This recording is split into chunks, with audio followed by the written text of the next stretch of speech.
All right, everybody, welcome back to Beans No Ball.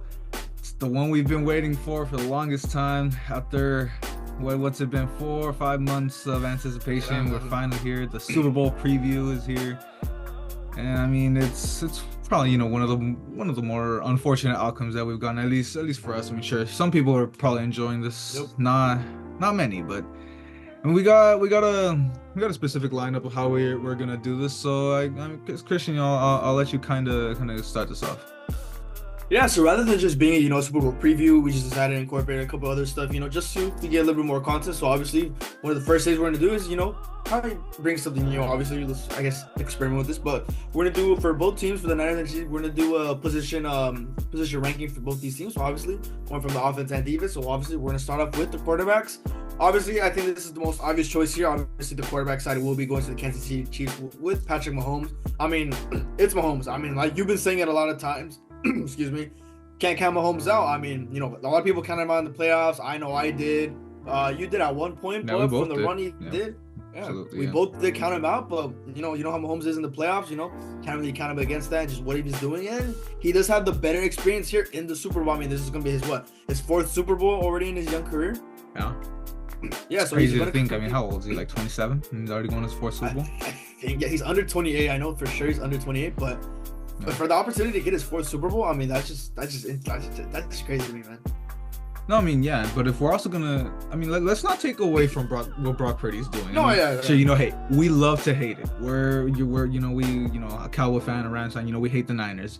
We're always gonna dog on Purdy, but at the same time, he was overlooked. That's the biggest thing. I mean, if Yeah. we really think about it, he probably would have been, hey, second, third round pick, but hey, he got overlooked. He probably would have went undrafted, ended up getting that last pick. He gets the whole Mr. Irrelevant label, and I mean, look at him now. It did take a lot. It took, missing horribly on Trey Lance. It took, having to suffer through Jimmy Garoppolo for the time being, but they came to this conclusion that yeah, Brock Purdy is the future. And I mean, look, I hate to say it too, but he definitely is gonna have Yeah.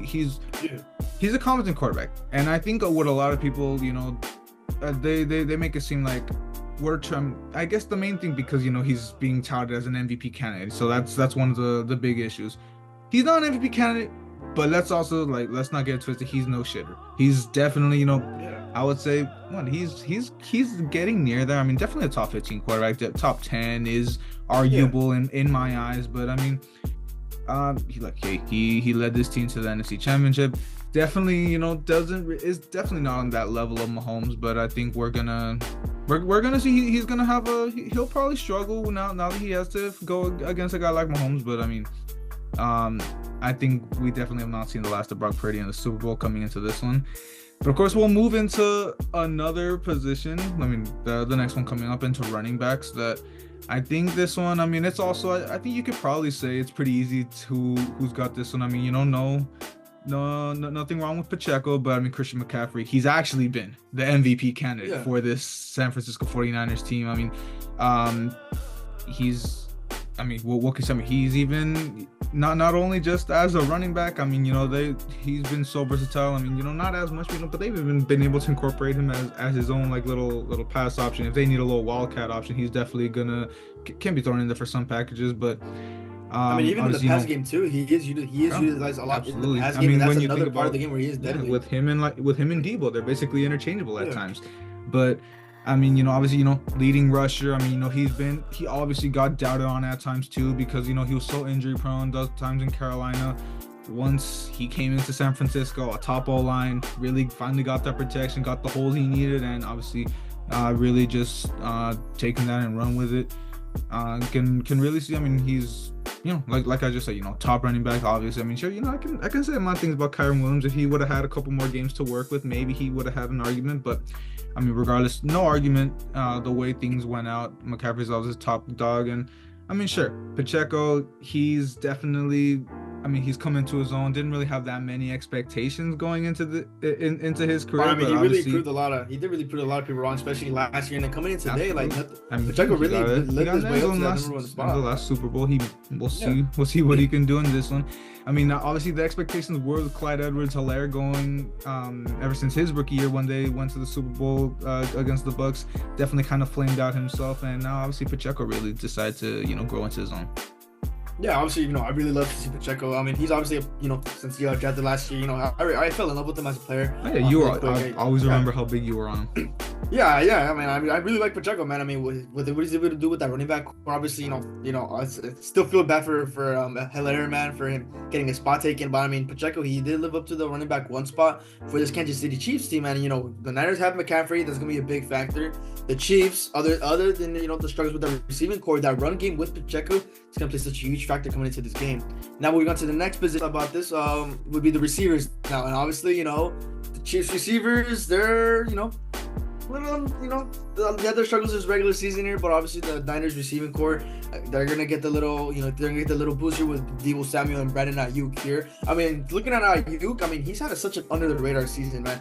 I mean, he had like little over 70 receptions for like 1,000 yards. That little amount of receptions going for that big yards just shows his yards after catch. Really just shows what big impact he had in that pass game. I mean, same with Deebo Samuel. Sure, he did have some slow games there, but once he got going in the run game, the pass game gets a little bit more easier for him. So those receivers are gonna be a big impact, especially for Brock Purdy, since those were some narratives with Brock Purdy where like without his main weapons like Deebo Samuel, that's kind of where he starts to shit the bucket here. But with Deebo starting this game, he's gonna play such a huge factor coming into for Brock Purdy himself and this receiving core. Yeah, I mean, we look at just the weapons that they have, and I think we can probably say that the Niners do have that upper hand here just because of how much the Chiefs have been struggling, which honestly, because of how the playoffs have gone, who knows, we've just kind of seen they've kind of picked it up. I mean, Marquez Valdez-Scantling, he struggled so much. We always go back to that Eagles game that he had a really crucial drop that ended up probably being the difference that they lost that game. And I mean, look, I think he's gotten a touchdown in every game leading up to this in the playoffs. Honestly, we'll get into this. I probably do expect him to have a pretty solid Super Bowl, but I mean, he's really come into his own. Obviously, starting to see flashes of what we kind of got used to seeing back in his time with the Packers. And the big storyline here, which I guess it kind of got thrown under because of not being there, but Kadarius Toney, he was a scratch, apparently healthy scratch from the AFC Championship game. Obviously, it should be no controversy. He sucks. He's had a pretty terrible season. Obviously, maybe a lot of people were expecting a lot more out of him after last year because I mean, once he was traded from the Giants, he kind of started showing flashes. He got into the end zone in the Super Bowl too, but ever since week 1, he's just been terrible. I had him on my fantasy team. I thought he was gonna come out, maybe be a sneaky good receiver. Obviously, that wasn't the case. Obviously, a lot of struggles. He's kind of the only guy that hasn't come into his own in the playoffs, and obviously, I'm expecting him to probably be a healthy scratch once again. Honestly, probably lean towards being out of the league after this one. But I didn't mention one yet because I wanted to leave it for you because you've been the highest on him so far. Rashee Rice. He's obviously just the insane rookie talent that if it wasn't for Puka Nacua, he'd probably be the top receiver in this draft class. So I kind of will let you take this one on. Yeah, I mean, Rashee Rice, that was a guy, I was more into, the draft last year. I think he was, he was an eye to look out for this, for this Cowboys team. They had their eye on him in the prospect. Obviously, he was taken by the Chiefs, and obviously, I was kind of upset by it. He would have been such a good receiver, especially behind those guys. But Rashee Rice, I knew he was gonna make a big impact with this Chiefs team. I mean, looking at the stats, obviously, like you said, his performance is obviously overshadowed with the success of Puka Nacua. But Rashee Rice gotta start giving him his flowers, man. I mean, he's starting to be recognized in the league as a pretty top receiver. I mean, he's already looking like a receiver 1, if I want to be honest with you. Looking at the struggles the Chiefs have had, he's kind of been that one bright spot. Yeah, with the drops, with MVS, with McCole Hardman, and even with Kadarius Toney, who's had a pretty shitty season. I mean, Rashee Rice, don't get me wrong, he's had his fair share of drops as well this season, but he was that one main guy that did step up for this receiving core, especially when Travis Kelce had some iffy games, and he really put less pressure off Mahomes. And that's what I really like to see Rashee Rice here. And I think Rashee Rice, that's going to be one guy to really look at if I'm the Niners defense, you know. But with Rashee Rice, you know, he's sneaky quick, man. I mean, once he gets out in the open field, he's able to do what he can against those corners. It's going to be less pressure on Mahomes, and it's going to be very, very great for Rice in that game. Obviously, he's probably going to be the focal point. If it's not for who we're going to get into in the next position group, into the tight ends, could have probably thrown this guy into the receiving groups, as that's basically what he's been doing for the Chiefs, and Travis Kelce for the Chiefs. And I mean, obviously he's been in the headlines for a lot of other things. That's probably something we'll also get into here with the whole Taylor Swift stuff. But I mean, it's the same thing with the Chiefs. I mean, he honestly did. There was probably a lot of people starting to talk about, you know, is Travis Kelce washed? What's the, you know, how is Father Time finally starting to catch up to him? But clearly, once the playoff came around, he's kind of completely found himself. Specifically, that Bills game, what was it, 2-3 touchdowns that he got for himself. Definitely just kind of, you know, a big mainstay of just to say, you know, he's here to stay. And coming to this one, he's kind of been saying, you know, a lot of people are even considering, you know, is he going to consider retirement? He's probably pretty far from that. But of course, he's not the only tight end here. We also got George Kittle. Obviously, arguably, you know, he could also be, you know, argued as a top tight end. I guess I kind of let him fly under the radar. He's kind of been maybe a little quiet last season. Maybe he didn't have the same stuff he wanted, but this year definitely been a year that he broke out. And I mean, personally, I would give the upper hand to the Chiefs because of the hot hand that we've seen Travis Kelce hold right now. But it's going to be anyone's game. Honestly, either of them can get into the end zone and be a big factor on Sunday. Yeah, without a doubt, these both tight ends, you know, they're really crucial both sides of the ball, running and passing. I mean, Kittle, I would give the upper hand to Kittle when it comes to blocking. I mean, you know, all the pancakes he be laying, you know, Travis Kelce, you know, you know, his blocks are sometimes shed here and there. That's why I kind of give Kittle the upper hand here. But when we're talking about, you know, versatility and, you know, getting down in the open field and actually, you know, be great hands, it's got to be Kelce, man. What he's been doing as a, you know, arguably a tight end here. Obviously, you know, we like to do shits and giggles here. You know, the arguments between him or Gronk, who's it going to be? You know, obviously going to stand by Gronk from there. But, you know, Travis Kelce, you know, he's still young.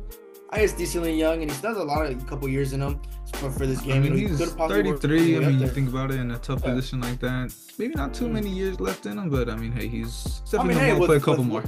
Yeah, with what I mean, how he's feeling right now and what he's been saying, who knows? Maybe if the Chiefs do end up winning, he'll consider retiring on a good note. But, you know, with how Travis Kelce is and how he's looking, you know, it would be great to see him play in a couple more years.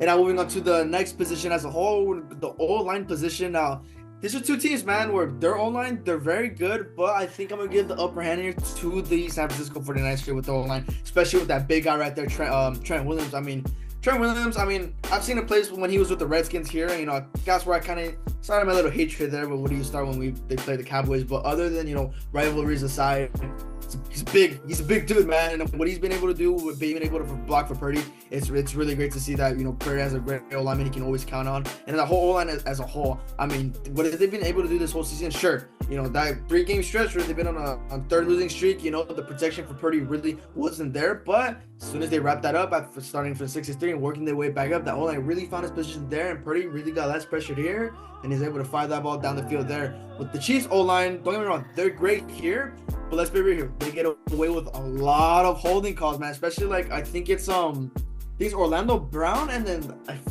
I had the name in mind. I forgot his name.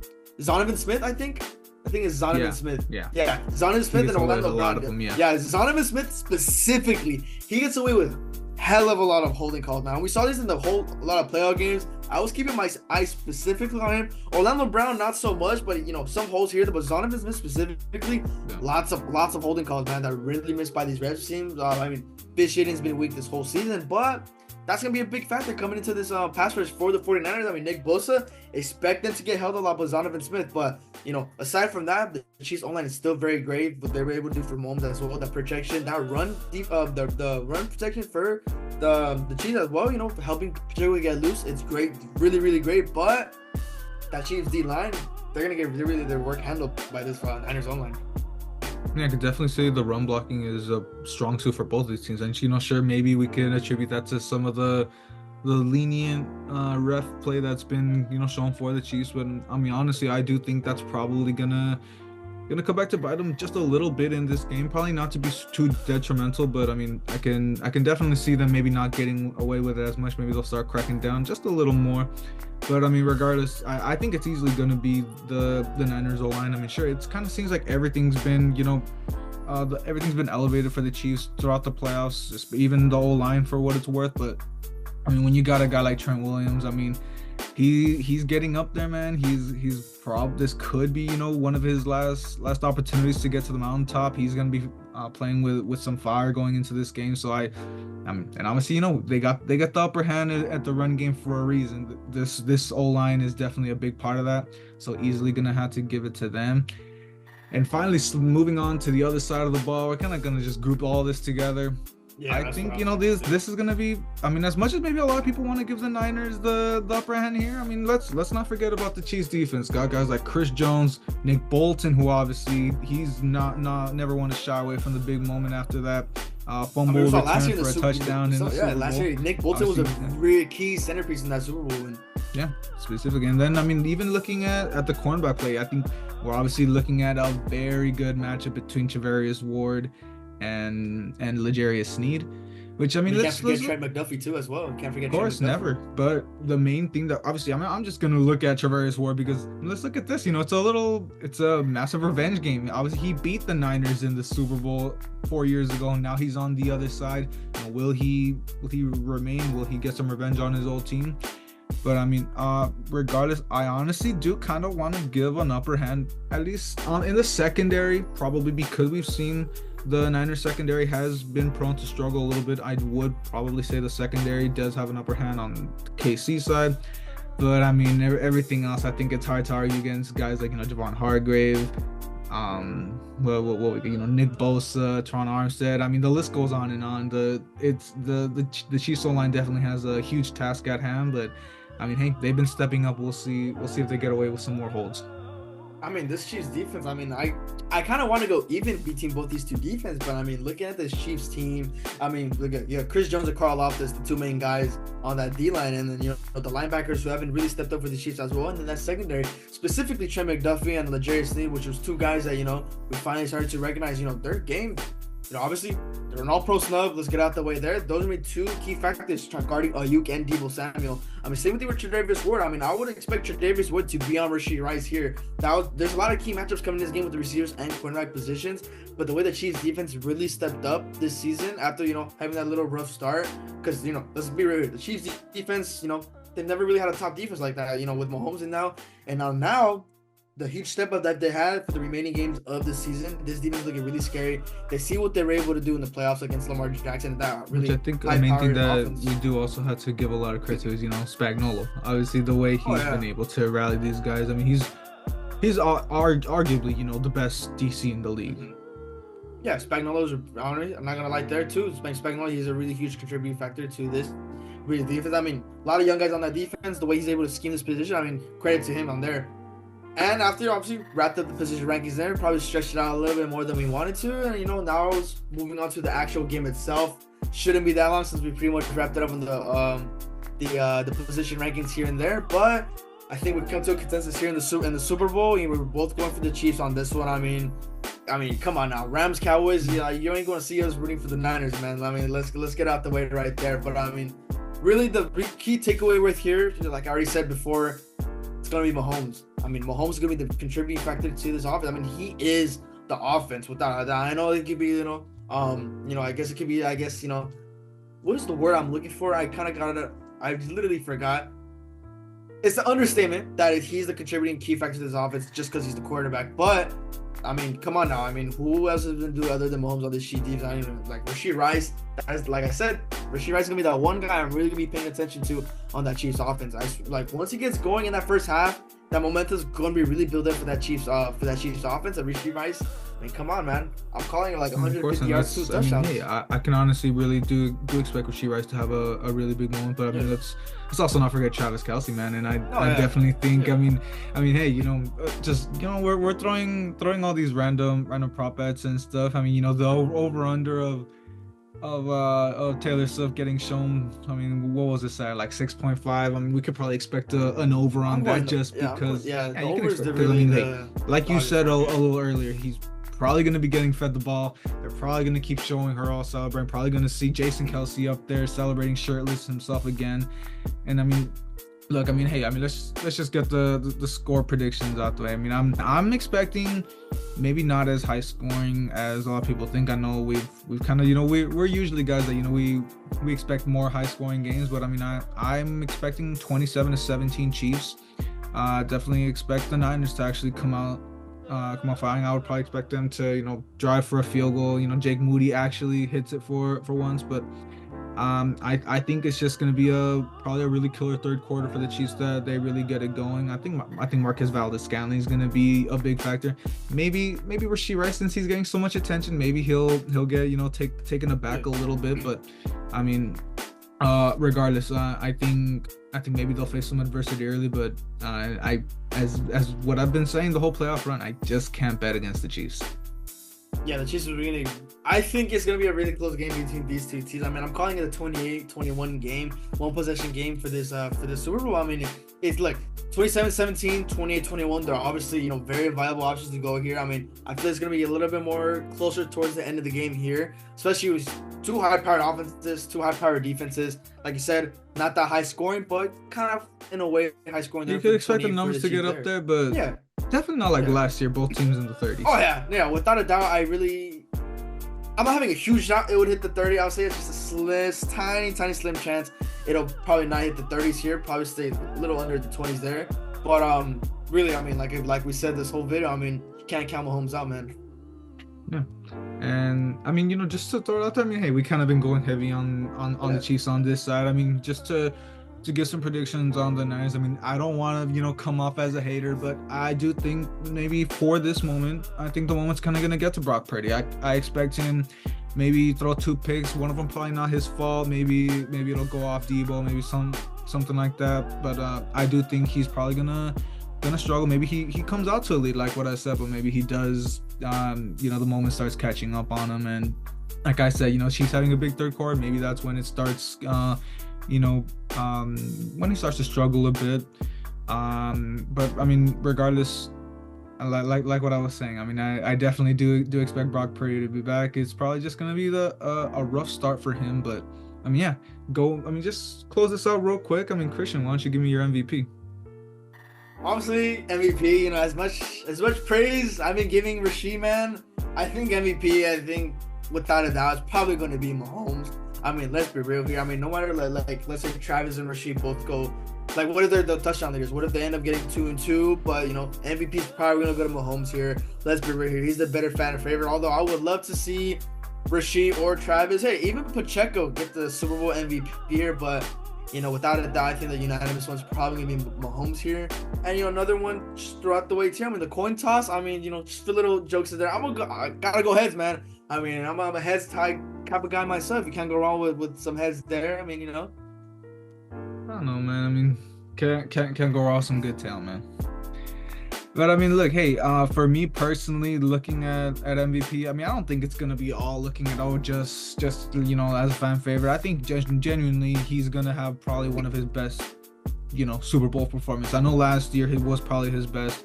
I don't remember his exact stat line, but I definitely think he can put up some pretty solid numbers. I'm expecting, probably some 260, 2 touchdowns type performance, and I'll expect Mahomes to take home that award once again. Obviously, we've come to a very tight consensus, And of course, that's basically gonna do it for this. I know we probably did extend this one a lot more than we probably did expect, but I mean, hey, it's the Super Bowl. I said it last year, it's once Sunday comes, basically like a Christmas morning for guys like us. So obviously, we really appreciate you guys for watching. Hope you guys like and subscribe, and hope to see you guys back for a little preview of the NFL honors.